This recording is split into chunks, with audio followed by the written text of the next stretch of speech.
de inteira responsabilidade de seus produtores e idealizadores.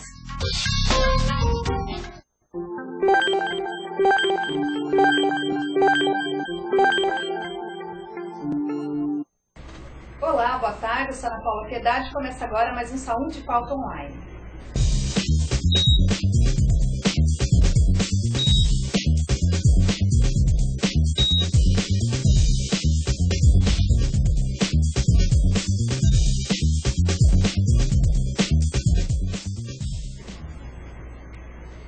Olá, internauta. Boa tarde, Macedo Júnior. Boa tarde, Ana. Você, internauta que está ligado no chat da AltV, pode se conectar, enviar suas dúvidas, sugestões, que o Macedo Júnior já está online. E hoje nós vamos falar sobre um assunto que é o consumo de drogas, os seus efeitos, as suas consequências. Um relatório que foi divulgado em 2009 pela Secretaria Nacional de Política sobre Drogas, o Relatório Brasileiro sobre Drogas, informa que a droga hoje mais consumida é a maconha, com prevalência maior entre os homens de 18 a 24 anos.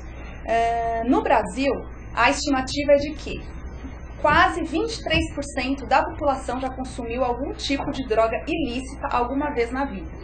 E, em média, o primeiro uso da droga ilícita se faz entre os 13 e 14 anos, perdendo apenas para o álcool e para o tabaco, que gira em torno aí de 12 a 13 anos de idade.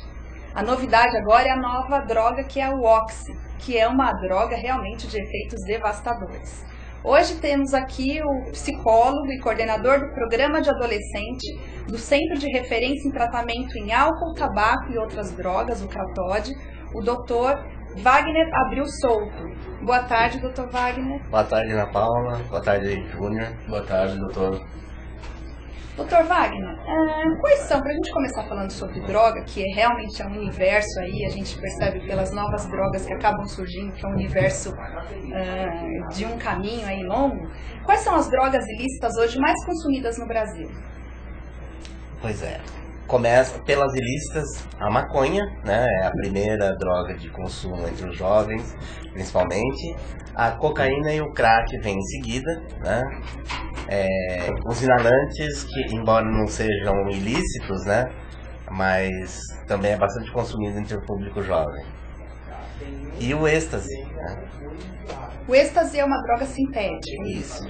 Explica melhor o que são essas drogas sintéticas e, além do êxtase, existe mais alguma, Dr. Wagner? Sim, existem várias drogas que são modificadas, que são produzidas em laboratório e que têm a função de potencializar o efeito que se deseja aumentar nas drogas já existentes.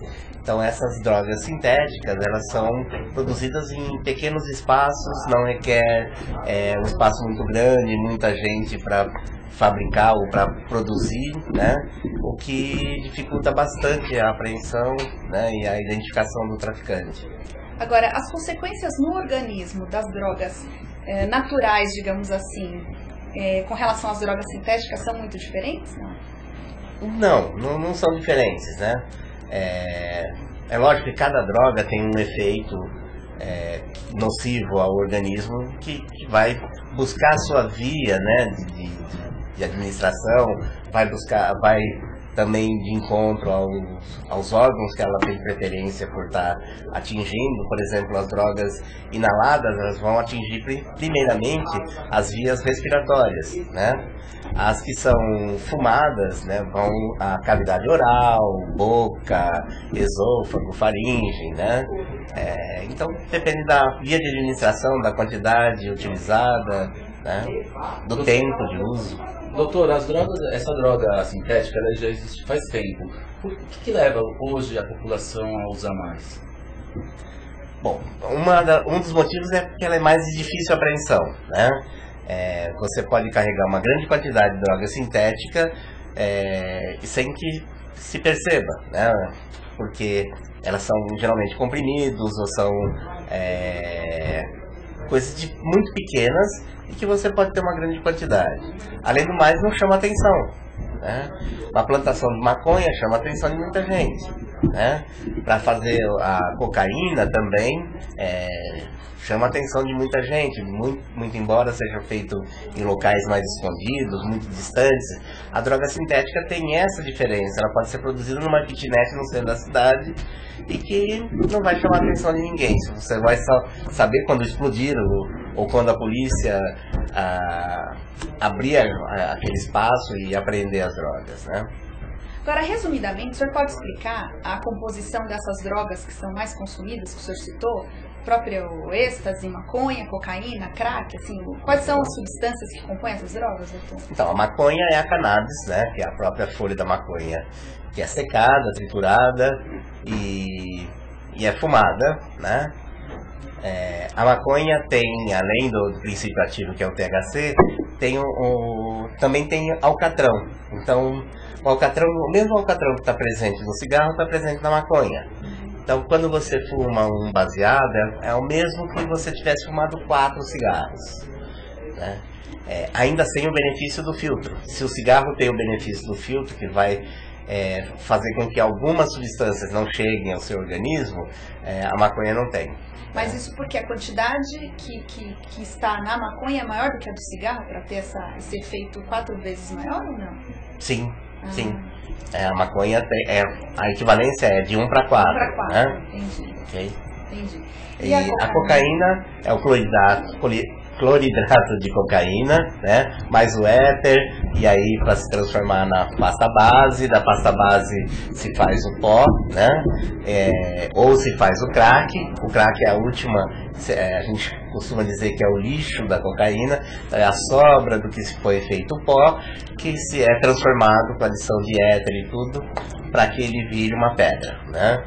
E o nome crack vem daquele barulhinho que a pedra faz ao ser aquecida, né? Então esse barulhinho é conhecido por crack. E aí se popularizou o nome da pedra, né? Agora, o oxi, né, que você ia falar, o oxi, ele tem, em vez do éter, ele vai ter querosene, gasolina, né, que são produtos altamente corrosivos e danosos à saúde, né? E os efeitos realmente são devastadores. Eu vi uma matéria que fala o seguinte, que se um usuário consome diariamente essa droga, ele pode falecer em 1 ano. É mais ou menos isso mesmo? Então, como acontecia com o crack no início do uso, né, as pesquisas mostravam que em 5 anos, metade dos usuários de crack morriam, né? Isso no início dos anos 80, quando começou a aparecer o crack. Agora com o oxi também se traz a mesma notícia. A gente acredita que isto tem a ver com a novidade, né? E que com o passar do tempo, como aconteceu com o crack, nós teremos usuários de longa data também de oxi, né? Isso não quer dizer que o oxi não seja devastador, não seja extremamente agressivo ao organismo. E né? Os pacientes relatam, quando eles consomem o oxi, dores abdominais assim extremamente graves, né? Vômito, diarreia, tudo isso é um desconforto muito maior do que o do crack, né? Além da própria ação direta que a cocaína, na forma de crack ou de oxi, tem sobre o coração, né? E a droga chegou primeiro, pelo que eu tenho informação, no Acre, né, no norte do país, vindo do Peru e da Bolívia. Uhum. E está concentrado ainda na região norte do Brasil, ou o senhor percebe que isso tem circulado em outras regiões, em outras cidades? Nós temos várias notícias aí de estados que já têm apreensões de oxi. No Centro-Oeste, no Piauí, temos notícias pela própria mídia dessas apreensões. Aqui em São Paulo também, né? Mas o que a gente percebe, assim, que não é uma procura dos usuários pelo oxi. Eles geralmente são enganados, eles vão comprar o crack e acabam recebendo o oxi. E percebem o gosto diferente, né? O gosto de gasolina, o gosto do querosene, mas como já usaram a primeira pedra, a segunda pedra, eles vão no embalo do oxi também. Que pela própria composição dessa droga, ela é mais barata do que o crack. Sim. Mas as pessoas compram o oxi enganadas, como se fosse crack, pagando o valor do crack. É o que os nossos pacientes referem, que eles foram, compraram como crack e receberam Oxy, pagaram o preço de crack, né? Agora, pelo valor, pelo baixo custo que o Oxy oferece, né, a sua venda, o senhor acha que ele tende a superar em número de consumidores o crack? Ou é uma... A minha experiência é com os nossos pacientes, né? Como eu falei já para você, nós atendemos 750 pessoas por mês, né? Por semana, desculpe. Então essas 750 a gente faz pesquisas com eles direto e eles colocam que eles não preferem o Oxy, que eles rejeitam o Oxy. Porque o Oxy traz muito mais desconfortos clínicos, muito mais comprometimentos clínicos do que o próprio crack. Então não é uma tendência, com a nossa experiência com os pacientes, que eles vão migrar para o Oxy. Doutor, o que leva uma pessoa a usar a droga? São vários fatores, né? A gente pode dizer assim que a droga sempre ocupa um lugar na vida da pessoa, né? Ou no lugar de uma carência, no lugar de um enfrentamento de situação difícil, de uma dinâmica familiar complicada, de uma baixa autoestima, de um baixo rendimento escolar. São N fatores que podem entrar, ou em questões ligadas à sexualidade, ao desenvolvimento da personalidade. Tem 1000 fatores que podem contribuir para o uso da droga, né? E aí também tem a influência da própria cultura, né? A nossa cultura vai preparando a gente para não sentir as coisas, né? Tem remédio para tudo, né? Para tudo existe um comprimidinho que vai dar conta. Então você não pode sentir medo, não pode sentir raiva, não pode sentir solidão, não pode sentir insegurança, que tem remedinho para tudo.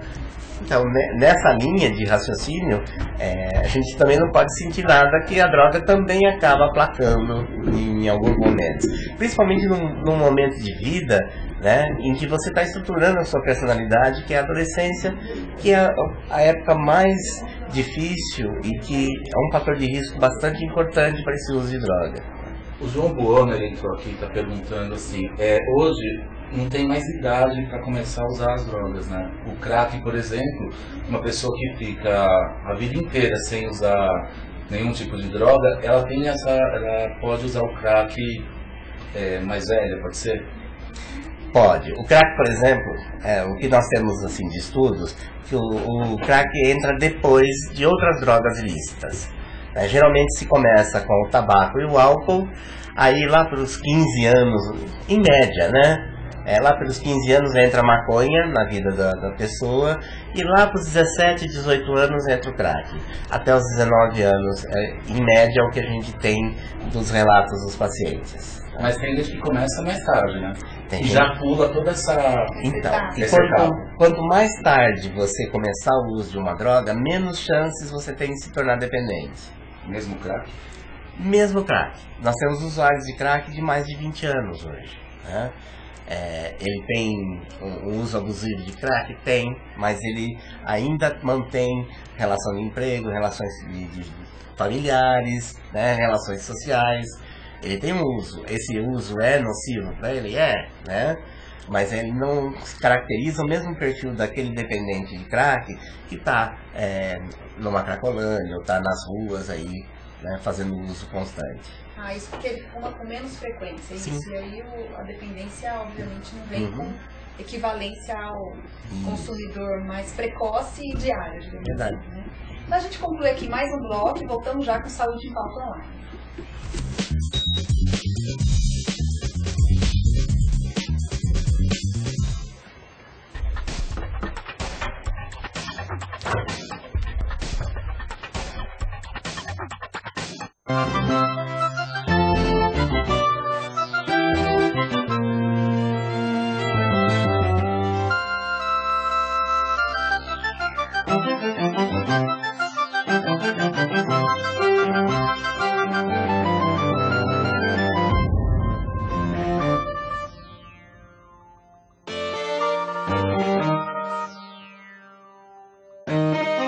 Para criar um programa contra drogas, acesse o nosso site Eu quero muito agradecer a todos aqueles da equipe da UOL TV por essa oportunidade de interagir com os internautas. Parabéns a vocês todos da UOL TV.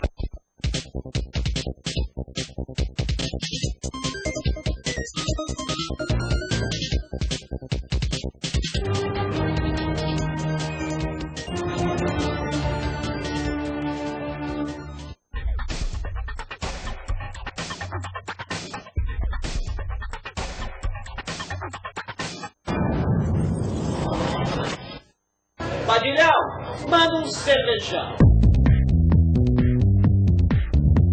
A gente precisava fazer esse conceito do ão bombar, né? Então, pô, como é que a gente faz isso? Mas peraí, não, tem que ter uma entonação, as coisas tem que ser verãozão, solzão, marzão, mulherão, curtição. Ação! Cervejão! Tudo da campanha como essa é pegar o que já o consumidor fala no ponto de venda, é o papo de bar. E todo o assunto que gera em cima de uma mesa de bar é o quê? Ão. Então uma linguagem tudo do ão. Tudo que é bom em cima do ão. Vai comprar um carrinho ou um carrão? Carrão, pô. O cervejão, na verdade, ele não tem a ver com coisas grandes apenas, mas sim é uma questão de qualidade, né? Que seja o Marcão, o Amigão, o Campeão, é uma coisa que valoriza ainda mais a pessoa que você está falando, como também aproxima essa relação. E é isso que a gente está trazendo com essa nova campanha de Nova Skin. O briefing que nós passamos para ele é o seguinte: precisaria de uma ousadia, que a campanha seja pertinente e simples. Eu comecei convidando um amigo meu, falei, e aí, vamos tomar uma cervejinha? O cara falou, pô, vamos. Foi de onde surgiu o insight, assim. A única coisa que é inha no bar é a cervejinha. O resto todo é ão. E aí surgiu isso, assim, com essa simplicidade. Bonito, ó. Bonito. Essa sombra aqui, né? A gente lança um primeiro filme que é o conceito bar. Vamos ensaiar! Muito mais explicativo para deixar claro para o consumidor como que funciona isso na comunicação. Mulherão! Padilhão, manda um cervejão. O filme Biquíni. Biquininho, né? Biquininho! Depois temos o filme Poker, que é um filme realmente mais ousado. Sabadão! Pokerzão! Cervejão! Perfeição!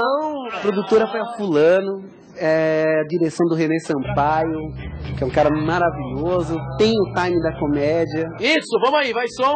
Esse filme que a gente vai rodar agora é o filme da Casa do Solteiro, que tem uma outra dinâmica, tem uma outra direção de arte, a casa dele é mais jovem, é mais condizente com a idade, com o perfil dele. Então a gente teve toda uma preocupação de encontrar a locação e fazer a direção de arte que fosse condizente com a jovialidade desse garoto. Aí, ó, acabou. O grande mote que nós temos hoje, Nova Skin, um cervejão, isso é campanhável, que isso realmente vai pegar, tem uma estrada muito longa pela frente em termos de comunicação.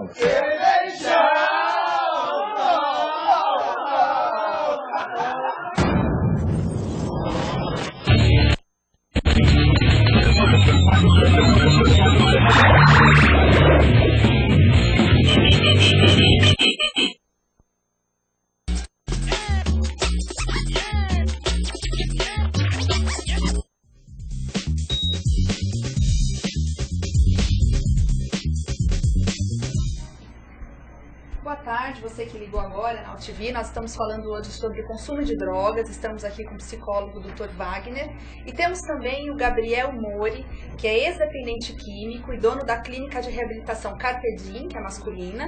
Também a Equilíbrio, que é feminina, e a mais recente inaugurada, que é a Confiança, especializada em tratamento para menores. Boa tarde, Gabriel. Boa tarde, tudo bem? Tudo bom. Então você vai hoje compartilhar um pouco da sua experiência aqui conosco. Queria que você começasse dizendo com quantos anos você começou a fazer consumo de droga, se foi droga ilícita ou você começou por tabaco e cigarro, geralmente assim, e como é que foi a sua experiência? Então, eu comecei primeiramente com 15 anos de idade, né, e foi com drogas lícitas, que foi o tabaco e o álcool, basicamente no mesmo dia. 2 a 3 meses depois eu comecei com a substância THC, que foi a maconha. né, que eu usei por longos anos seguidos, né? 8 anos aproximadamente. Só a maconha? Só a maconha com a bebida e com o a bebida e o álcool. álcool. O álcool e o tabaco, tudo junto. Só que é uma crescente, né? É progressiva. Então vai aumentando cada vez mais esse uso. E depois de alguns anos acabei me envolvendo com festas, drogas químicas, êxtase, LSD.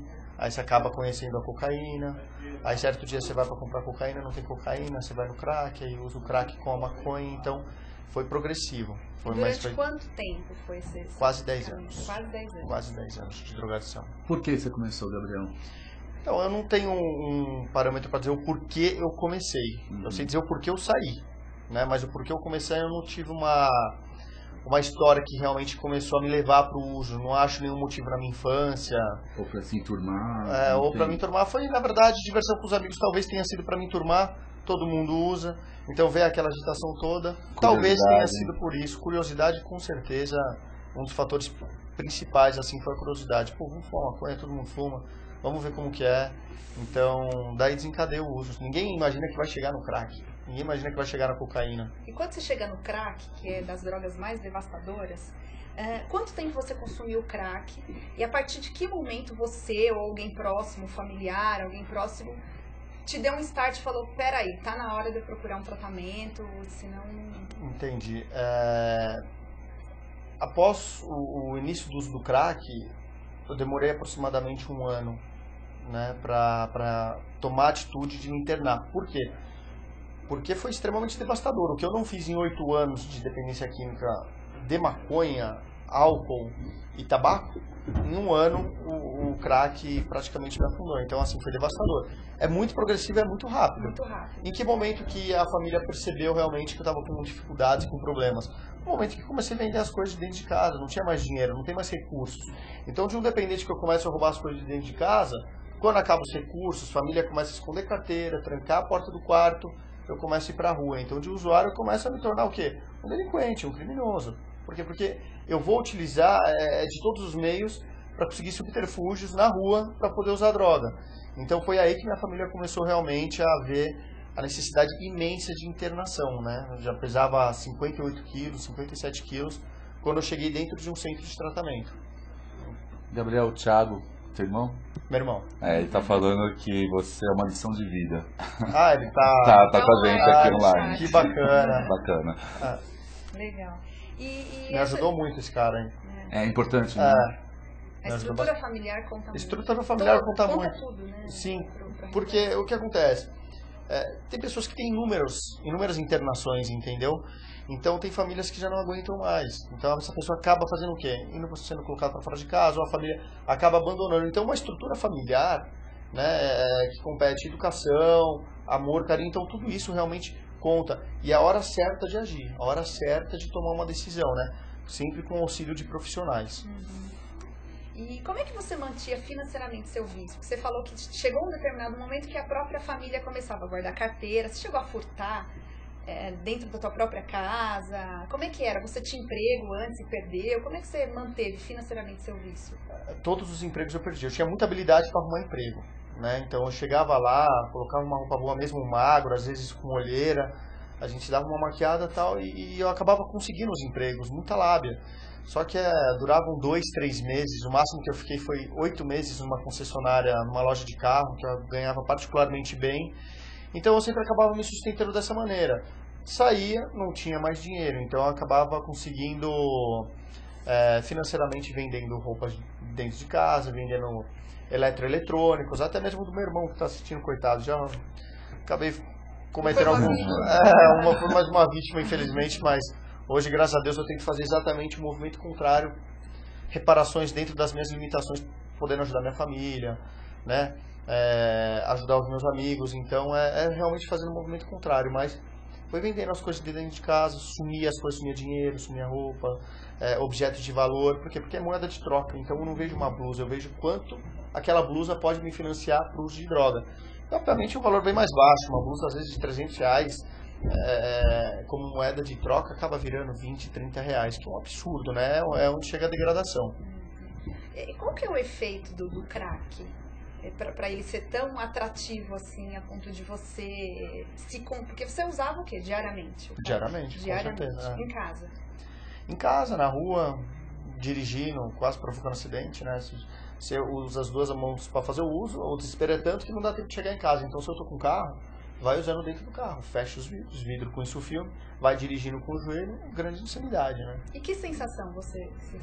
Euforia, prazer em todos os níveis mais abusivos, porque é bom, não tem como a gente falar que droga é ruim, porque se fosse ruim não viciava, ruim são as consequências, ruim é o que ela pode causar no organismo, na parte física, na parte psicológica, na estrutura familiar, na sociedade, nos amigos, entendeu? Isso é ruim, as consequências são ruins, porque droga ela realmente tem consequências, então não dá, não tem como manter. Em algum momento você ficou agressivo? Vários momentos, mas geralmente não no uso. No uso eu costumava ficar calmo. A agressividade ela vem após o uso ou na abstinência. Antes do uso, quando eu não tenho, vem o desespero. Esse desespero é onde eu fico agressivo, eu começo a dar patada nos outros, em gente que não merece. Aí as pessoas vão querer me confrontar, a tendência é eu criar um repúdio, sabe? E nesse repúdio eu ficar bem irritado, ficar bem nervoso, acabando descontando em pessoas que não têm absolutamente nada a ver. Depois me faço de coitado. Eu sou coitado, não podem fazer isso comigo. Então eu me coloco num canto de autopiedade, né? Que é o dependente. Nesse estágio é um grande autopiedoso. Essa que é a grande verdade. O Tony, seu funcionário, também está falando que o pessoal da clínica está assistindo. Bacana, o pessoal deixei todos eles antenados. Não só eles, né? Um grande número de pessoas aí é importante, é um assunto que é de extrema importância. E é legal isso, né? Porque você consegue atrair muita gente, né? Que tá dando força, que passa pelo mesmo problema. Como que é isso no teu convívio com essas amizades?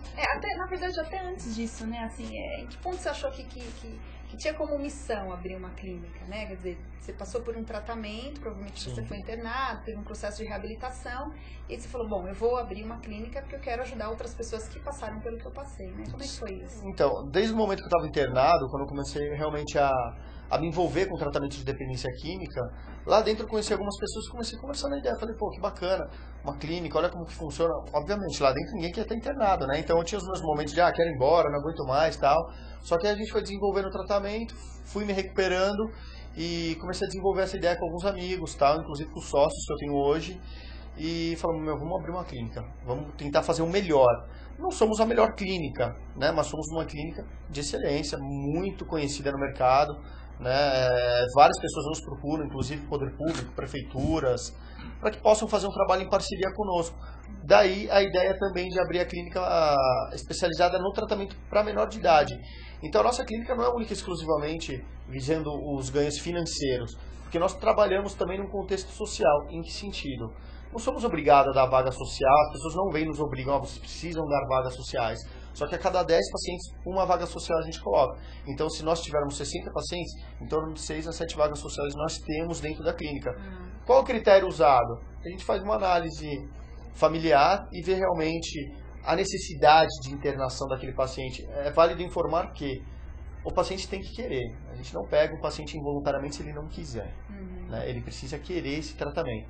Aí nós fornecemos essa vaga. Então, realmente, existe essa ajuda com essas pessoas carentes, até mesmo com as pessoas fazendo uma avaliação financeira para ver até onde que realmente ela vai poder pagar. Senão, aqui nós cobramos tanto, então nós não aceitamos. Não é assim que funciona dentro da clínica, né? Então a gente leva todas essas posições em consideração para ver realmente como a gente vai desenvolver o tratamento de acordo com cada um dos pacientes.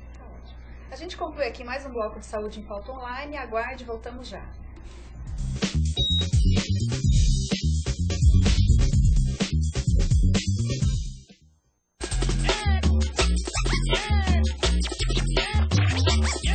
Oi, eu tô aqui na AllTV, acabei de ser entrevistado pela Priscila no programa Fiscais da Natureza e eu tenho a dizer que um programa como esse tipo, na internet, uma televisão de internet, é fundamental. Eu acho que é uma grande opção, uma grande saída para quem quer uma opção inteligente, para quem quer ver coisas imediatamente fantásticas. Eu acho bacana, muito inteligente, uma TV na internet. Um beijo para vocês.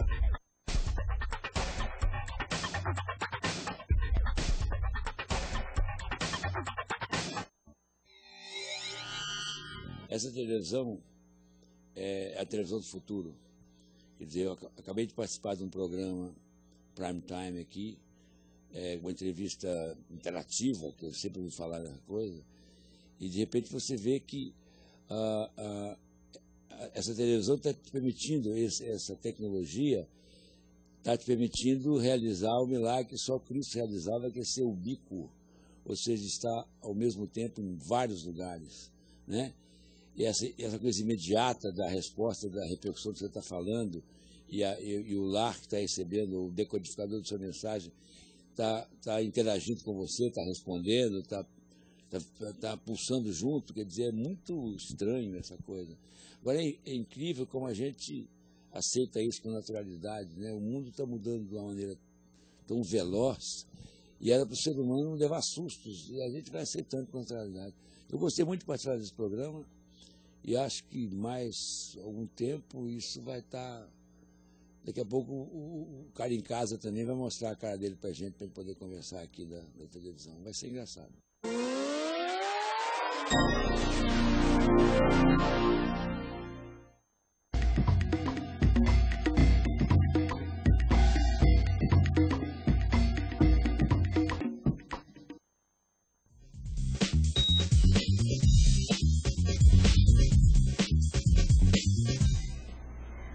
Voltamos mais um bloco de Saúde em Pauta Online, falando hoje sobre o consumo de drogas, com o psicólogo Dr. Wagner e o ex-dependente químico Gabriel Morim.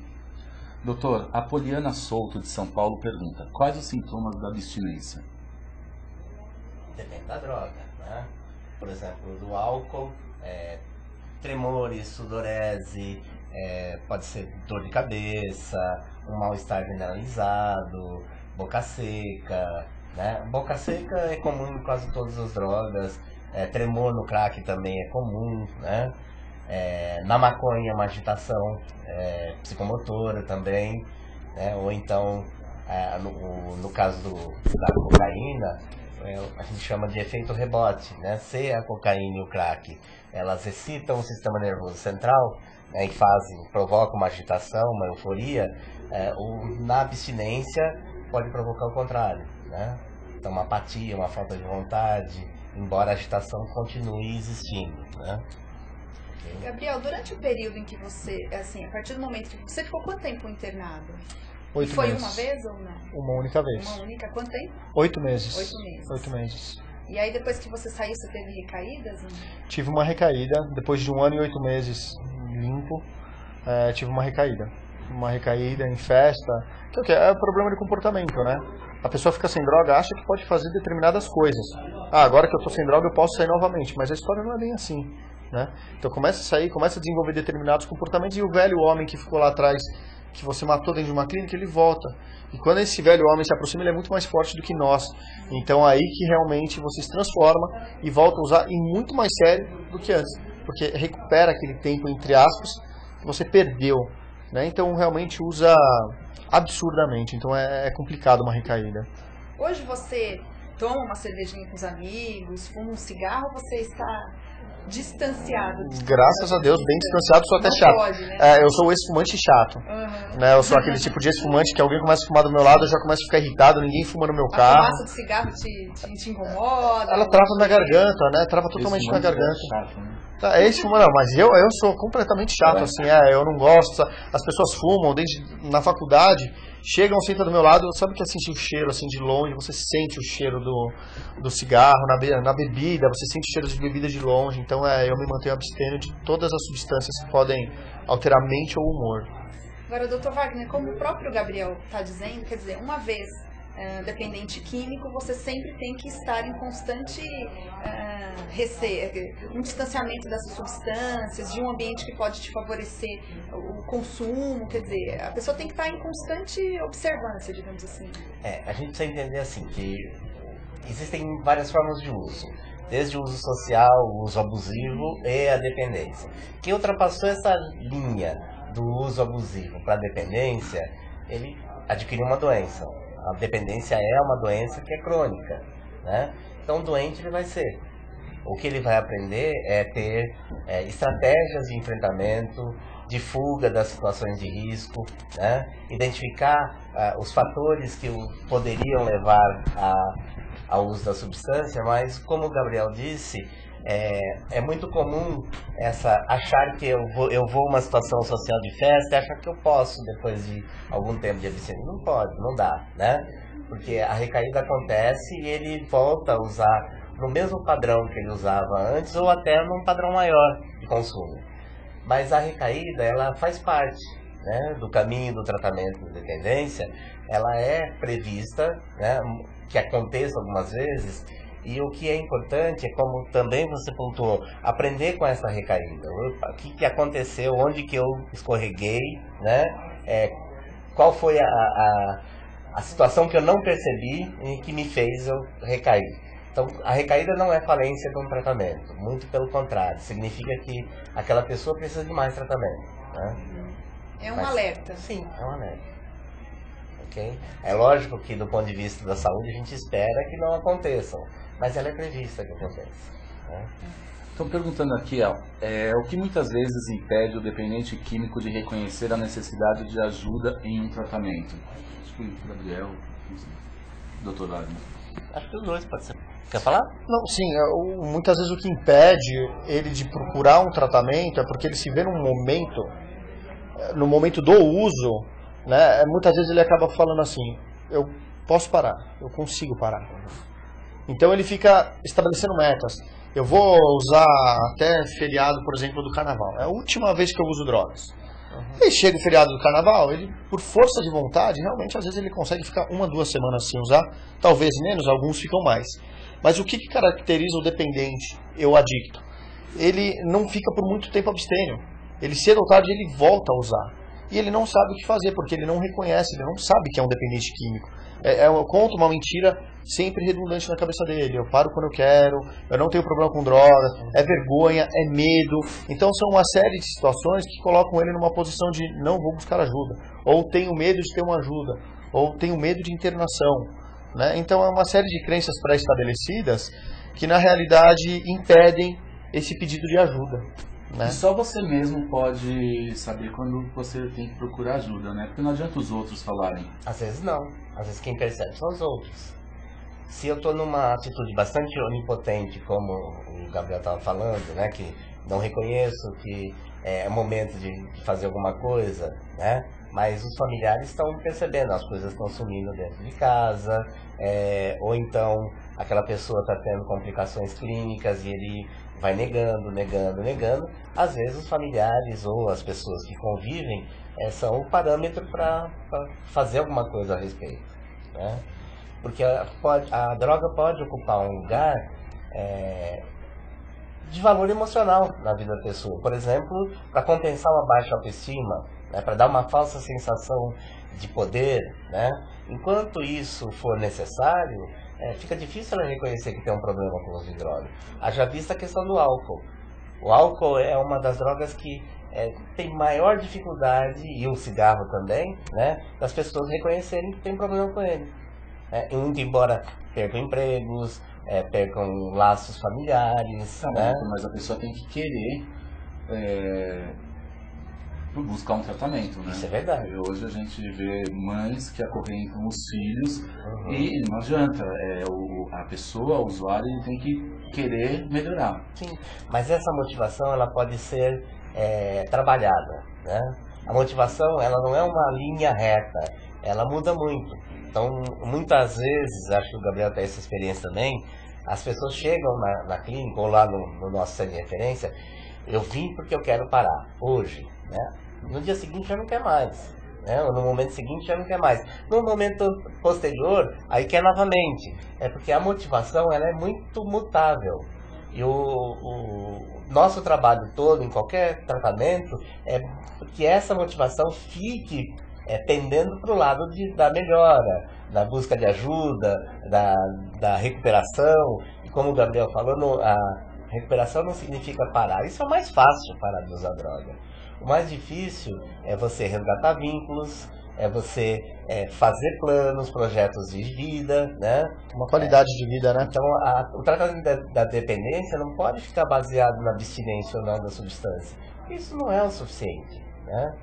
Ele tem que integrar a reabilitação psicossocial da pessoa. Se me permite até colocar um dado que eu acredito ser importante, o que acontece? Voltando para esse assunto que foi falado agora, o dependente, quando ele entra dentro de um centro de tratamento voluntariamente, quando ele tem o desejo, fala, eu quero parar de usar, a maior parte hoje das internações, elas acontecem de forma involuntária, ou seja, é alguém que percebeu a necessidade de internação e, através de uma autorização psiquiátrica, pegou e fez a internação involuntária compulsória desse paciente, certo? 80% dos pacientes que vão de forma involuntária, passa 1, 2 meses, esse processo de abstinência crônico, eles se transformam voluntários dentro da clínica. Por quê? Porque passou esse processo de abstinência, então como eles foram involuntariamente para dentro da clínica, eles sabem que não vai ter opção de sair. Então eles têm uma tendência, mesmo que forçadamente, a aceitar esse tratamento. Fala, não, eu estou aqui dentro, não tem como sair, eu vou me tratar. Externo, né? Visto agora, os pacientes que vão voluntariamente, a tendência deles é se transformarem em involuntários. Por quê? Eu fui voluntariamente. Dá 1, 2 semanas, vem a crise de abstinência, não, eu quero ir embora, aí eles começam a dar problema. Não, eu vim voluntariamente, eu quero ir embora, liga pro meu pai, liga pra minha mãe, porque eu quero ir embora, eu não vou ficar aqui, não gostei da clínica, a comida é ruim, eu não gosto disso, eu não gosto daquilo, aí começa, né, a reclamar um monte de coisas que não gostam. Aí o que acontece? Eles se transformam em involuntários. Então ocorre exatamente uma situação inversa. O que nos leva a crer? Que a maior parte dos pacientes que vão involuntariamente se transformam em voluntários. Os que vão voluntários se transformam em involuntários. Daí a necessidade muitas vezes de você provocar esse comportamento no dependente, de você auxiliar e mostrar para ele uma realidade que não condiz com a realidade que ele vive, né? E sim com uma realidade que ele tem que viver, que é onde que o doutor falou, buscar uma qualidade de vida.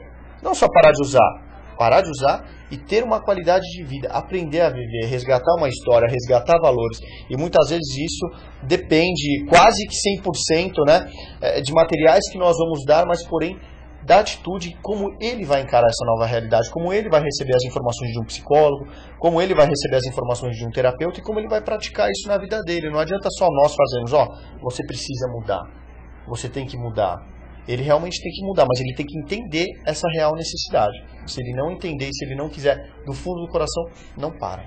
Gabriel, é possível traçar um perfil da maioria dos usuários que chegam à clínica e se isso é diferente entre o público feminino e o público masculino?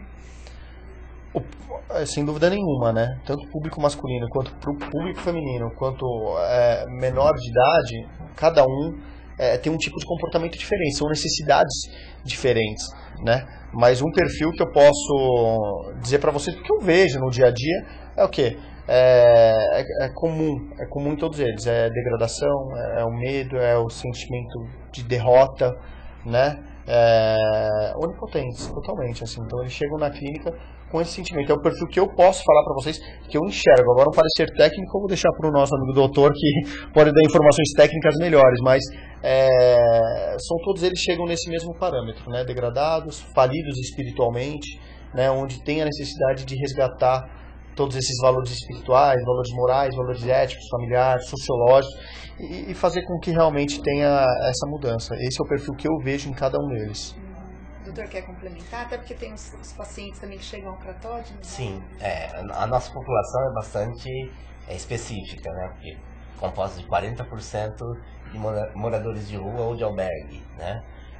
Então eles já tiveram várias estratégias de sobrevivência que são bastante diferentes daqueles que têm ainda uma estrutura familiar, né? Que tem o apoio da família ou de uma relação de emprego. Mas o que o Gabriel falou é bem isso, né?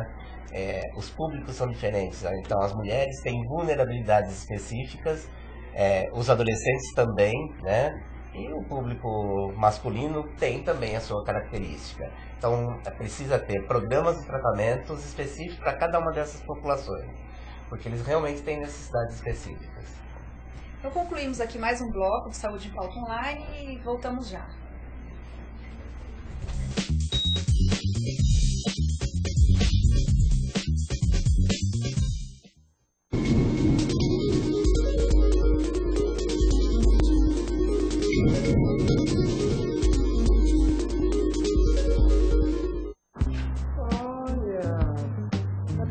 complexo vitamínico tá barato e a caixinha tão bonita, deve ser bom, né? Opa! Levando a vitamina, eu ganho uma pastilha de graça? Tá pra mim, vou levar vitamina, pastilha, tudo pra casa. Drogaria não é supermercado, né?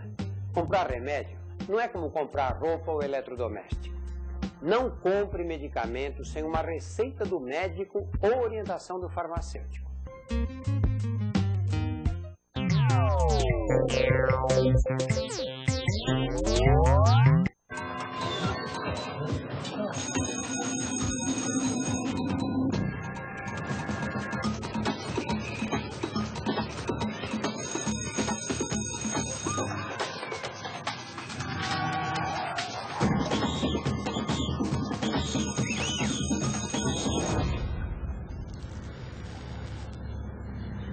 Quem usa drogas financia essa escola.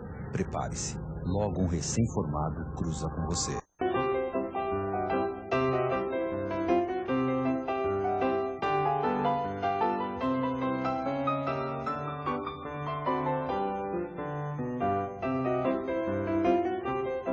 Há muito tempo a publicidade faz tudo para nos convencer que os medicamentos anunciados vão mesmo resolver todos os nossos problemas. Mas tome cuidado, porque nem sempre o remédio anunciado no rádio ou na TV é o melhor para o seu caso.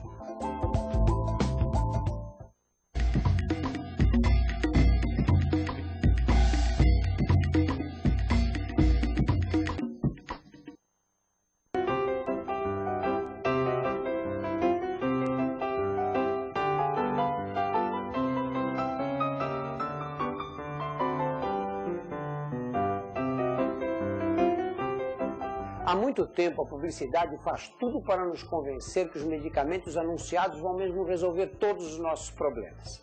Mas tome cuidado, porque nem sempre o remédio anunciado no rádio ou na TV é o melhor para o seu caso.